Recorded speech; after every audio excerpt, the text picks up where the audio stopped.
أعوذ بالله من الشيطان الرجيم بسم الله الرحمن الرحيم وليستعفف الذين لا يجدون نكاحا حتى يغنيهم الله من فضله۔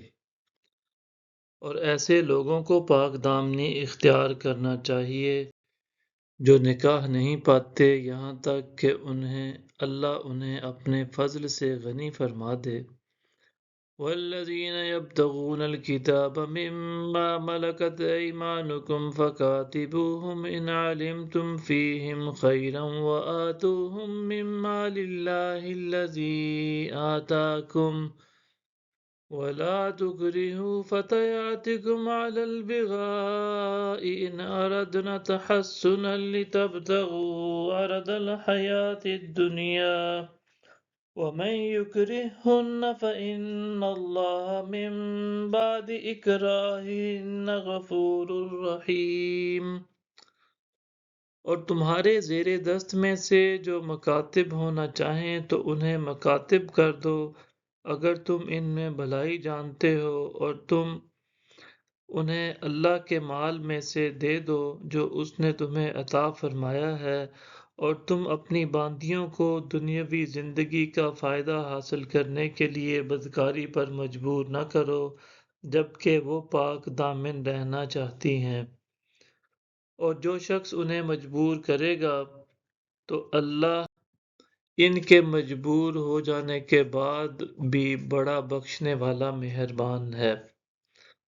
وَلَقَدْ أَنزَلْنَا إِلَيْكُمْ آيَاتٍ مُبَيِّنَاتٍ وَمَثَلًا مِّنَ الَّذِينَ خَلَوْا مِن قَبْلِكُمْ وَمَوْعِظَةً لِّلْمُتَّقِينَ۔ اور بے شک ہم نے تمہاری طرف واضح اور روشن آیتیں نازل فرمائی ہیں، اور کچھ ان لوگوں کی مثالیں جو تم سے پہلے گزر چکے ہیں، اور یہ پرہیزگاروں کے لیے نصیحت ہے۔ اللہ نور السماوات والارض مثل نورہ کمشکاة فیہا مصباح المصباح فی زجاجہ